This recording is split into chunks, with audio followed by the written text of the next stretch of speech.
ಒಲುಮೆಯ ಸಹೋದರ ಸಹೋದರಿಯರೇ, ಆಗಮನ ಕಾಲದ 2ನೆಯ ಭಾನುವಾರದ ಚಿಂತನೆಗೆ ತಮಗೆಲ್ಲರಿಗೂ ಸ್ವಾಗತ. ಇಂದು ನಾವು ಚರ್ಚಿಸುವ ವಿಷಯ ಹೃದಯದ ಸಂಭಾಷಣೆ.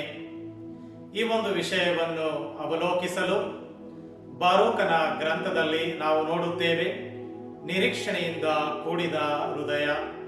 ಅದೇ ರೀತಿ ಸಂತ ಪೌಲರು ಫಿಲಿಪ್ಪಿಯವರಿಗೆ ಬರೆದ ಪತ್ರದಲ್ಲಿ ಕೃತಜ್ಞತೆ ತುಂಬಿದ ಹೃದಯ, ಹಾಗೆಯೇ ಸಂತ ಲೂಕರು ಬರೆದ ಶುಭ ಸಂದೇಶದಲ್ಲಿ ಪಶ್ಚಾತ್ತಾಪ ಭರಿತ ಹೃದಯ. ಹೀಗೆ ಈ 3 ರೀತಿಯ ವಿವಿಧ ಅಂಶಗಳೊಂದಿಗೆ ಇಂದಿನ ಸಮಾಲೋಚನೆಯನ್ನ ನಾವು ಮುಂದುವರಿಸೋಣ. ಬಾರೂಕನ ಗ್ರಂಥದಲ್ಲಿ ನಾವು ನೋಡುತ್ತೇವೆ, ಓ ಜೆರುಸಲೇಮೇ, ಶೋಕಾರ್ಥವುಳ್ಳ ವಸ್ತ್ರಗಳನ್ನ ಕಳಚಿ ದೇವರು ಕೊಡುವ ವೈಭವ ಸೊಬಗನ್ನು ಧರಿಸಿಕೊಂಡು ತಲೆ ಎತ್ತಿ ಮುನ್ನಡೆ ಎಂಬ ಆ ಒಂದು ಆಶ್ವಾಸನೆಯನ್ನ, ಆ ಒಂದು ಸಾಂತ್ವನವನ್ನ ಬಾರೂಕನ ಪ್ರವಾದಿ ಅಥವಾ ಬಾರೂಕನ ಗ್ರಂಥದಲ್ಲಿ ತಿಳಿಸುವುದನ್ನ ನಾವು ನೋಡುತ್ತೇವೆ. ಆದರೆ ಈ ಬಾರೂಕ ಯಾರು? ಈತನು ಪ್ರವಾದಿ ಯೆರೆಮೀಯನಿಗೆ ಸಹಾಯಕನಾಗಿರುತ್ತಾನೆ. ಅದೇ ರೀತಿ ಬ್ಯಾಬಿಲೋನಿಗೆ ಗಡೀಪಾರಾದವರಲ್ಲಿ 3ನೇ ಹಂತದಲ್ಲಿ ಯೆರೆಮೀಯ ಪ್ರವಾದಿಯು ಮತ್ತು ಈತನು ಕೂಡ ಅವರನ್ನು ಕರೆದುಕೊಂಡು ಹೋಗಲಾಯಿತು. ಹೀಗೆ ಪ್ರವಾದಿ ಯೆರೆಮೀಯನ ಗ್ರಂಥ ಅಧ್ಯಾಯ 52, ಅದೇ ರೀತಿ ಅಧ್ಯಾಯ 34:6 ನಾವು ನೋಡುತ್ತೇವೆ, ಈ ಬಾರೂಕ ಯಾರು? ಈತನು ಪ್ರವಾದಿ ಯೆರೆಮೀಯ ಹೇಳುವ ಮಾತುಗಳನ್ನ ಬರೆಯುವಂತ ಒಬ್ಬ ಬರಹಗಾರನಾಗಿದ್ದನು. ಅದಲ್ಲದೆ ಯೆರೆಮೀಯ ಪ್ರವಾದಿಯ ಮೇಲೆ ಅತಿ ಹೆಚ್ಚಾಗಿ ಅವಲಂಬನೆಯನ್ನು ಹೊಂದಿಕೊಂಡಿದ್ದಾನೆ.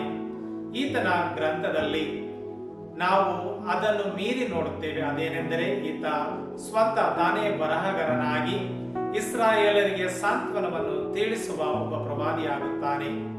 ಹೀಗೆ ಇಂದಿನ ವಾಚನದಲ್ಲಿ ಬಾರೂಕನ ಗ್ರಂಥದಲ್ಲಿ ನಾವು ಓದುವ ವಾಕ್ಯಗಳನ್ನು ಗಮನಿಸಿದಾಗ ಇವುಗಳು ಪ್ರವಾದಿ ಯೆಶಾಯನ ಬರೆದ ಗ್ರಂಥ ಅಧ್ಯಾಯ 57, 59 ಮತ್ತು 60ರಲ್ಲಿ ಇದೇ ರೀತಿಯ ಸಾಂತ್ವನ ನುಡಿಗಳನ್ನು ನಾವು ನೋಡುತ್ತೇವೆ. ಆದರೆ ಬಾರೂಕ ಪ್ರವಾದಿಯು ನೇರಿಯನ ಮಗನಾಗಿರುತ್ತಾನೆ ಮತ್ತು ಒಬ್ಬ ಭಕ್ತಿ ಪೂರ್ವಕ ಸದ್ಗುಣವುಳ್ಳ ಮನುಷ್ಯನೂ ಆಗಿರುತ್ತಾನೆ.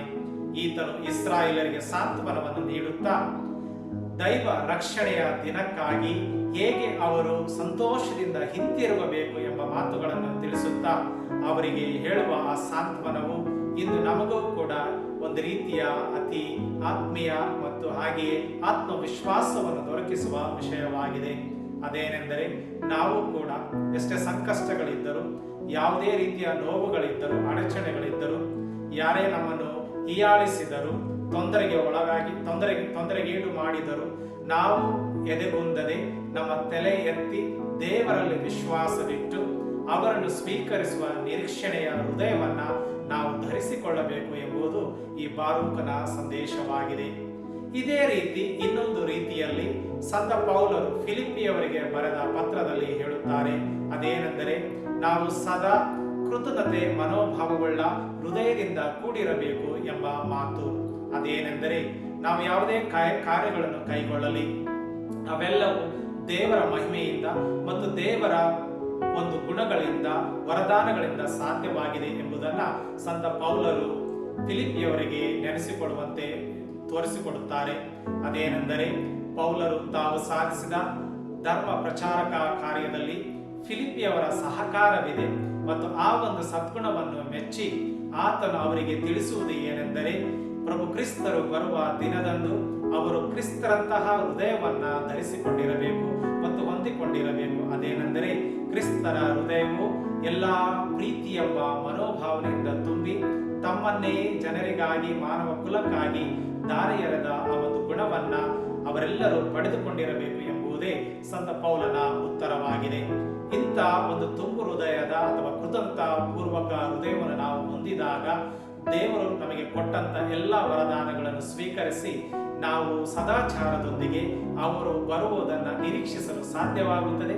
ಮತ್ತು ಪ್ರಭು ಕ್ರಿಸ್ತರ ದಿನದಂದು ನಾವು ಸಾಕ್ಷಾತ್ ಸಂಪೂರ್ಣ ಒಂದು ಪರಿಶುದ್ಧವಾದ ವ್ಯಕ್ತಿಯಾಗಿಯೂ ಮತ್ತು ಪರಿಶುದ್ಧವಾದ ಕಾಣಿಕೆಯಾಗಿಯೂ ಇರಲು ಸಾಧ್ಯವಾಗುತ್ತದೆ ಎಂಬ ಮಾತನ್ನ ಸಂತ ಪೌಲರು ಫಿಲಿಪಿಯದವರಿಗೆ ನೆನೆಸಿಕೊಡುತ್ತಾ ಇದ್ದಾರೆ.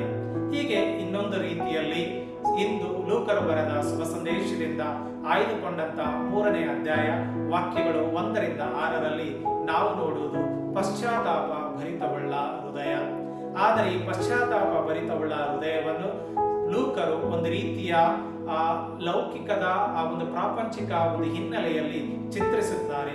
ಅದೇನೆಂದರೆ, ಪ್ರಪಂಚವನ್ನು ಆಳುತ್ತಿರುವ ಅಂದಿನ ಚಕ್ರವರ್ತಿ ತಿಬೇರಿಯಸ್, ಅದೇ ರೀತಿ ಜುದೆಯ ನಾಡಿನಲ್ಲಿ ಒಬ್ಬ ರಾಜ್ಯಪಾಲನಾಗಿದ್ದ ಪೋಂತಿಯಸ್ ಪಿಲಾತನು, ಹೀಗೆ ಸಾಮಂತ ರಾಜರಾಗಿದ್ದ ಹೆರೋದನು, ಅದೇ ರೀತಿ ಫಿಲಿಪ್ಪನು ಮತ್ತು ಲುಸಾನಿಯನು, ಇವರೆಲ್ಲರೂ ಒಂದಲ್ಲ ಒಂದು ರೀತಿಯಲ್ಲಿ ಅವರ ತಂದೆಯಾದ ಹೆರೋದನ ಆ ಒಂದು ರಾಜ್ಯದ 3 ಭಾಗಗಳನ್ನ ಸಾಮಂತರಾಗಿ ಆಡಳಿತವನ್ನ ನಡೆಸುತ್ತಾ ಇದ್ದರು.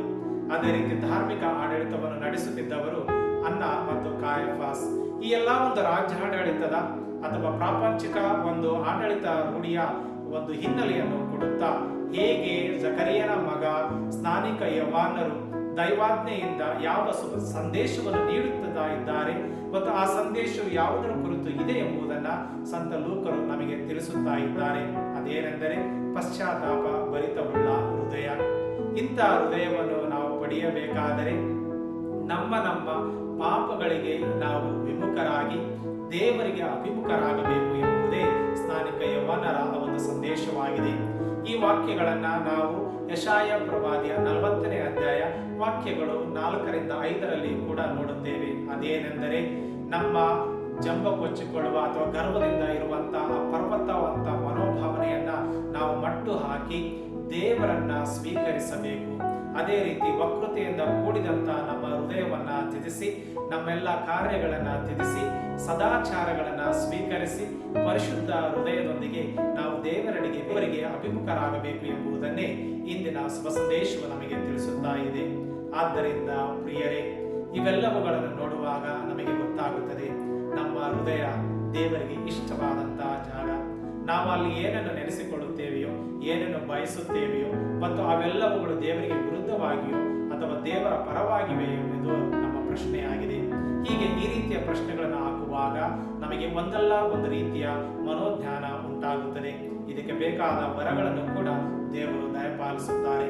ಇಂತಹ ಸದಾಚಾರವುಳ್ಳ ಮನೋಭಾವನೆ, ಇಂತಹ ಸದ್ಗುಣಗಳನ್ನು ಒಳಗೊಂಡ ಹೃದಯ, ತುಂಬಿದ ನಿರೀಕ್ಷಣೆಯೊಂದಿಗೂ ಮತ್ತು ಅದೇ ರೀತಿ ನಾವು ಮಾಡಿದ ಪಾಪಗಳಿಗೆ ಪಶ್ಚಾತ್ತಾಪ ಪಟ್ಟು ದೇವರನ್ನು ಸ್ವೀಕರಿಸುವಂತಹ ಹೃದಯವಾಗಬೇಕೆಂಬುದೇ ಈ ಹೃದಯದ ಸಂಭಾಷಣೆ ಆಗಿದೆ. ಬನ್ನಿ, ನಾವೆಲ್ಲರೂ ಇಂತಹ ಸಂಭಾಷಣೆಯೊಂದಿಗೆ ಪ್ರಭು ಕ್ರಿಸ್ತರನ್ನು ಸ್ವೀಕರಿಸಲು ಹಾತೊರೆಯುವ ಮತ್ತು ಅದೇ ರೀತಿ ಅಂತಹ ಸಿದ್ಧತೆಗಳಲ್ಲಿ ಕಾರ್ಯಗತಗೊಂಡು ದೇವರನ್ನು ಸಂಪೂರ್ಣ ನಮ್ಮ ಒಡೆಯರನ್ನಾಗಿ ನಾವು ಕಂಡುಕೊಳ್ಳುವಂತಹ ಮನೋಭಾವನೆ ಮತ್ತು ಅಂತಹ ತುಂಬು ಹೃದಯ ದೇವರು ನಮಗೆ ದಯಪಾಲಿಸಲಿ ಎಂದು ನಾವೆಲ್ಲರೂ ಭಕ್ತಿಯಿಂದ ಪ್ರಾರ್ಥಿಸುವ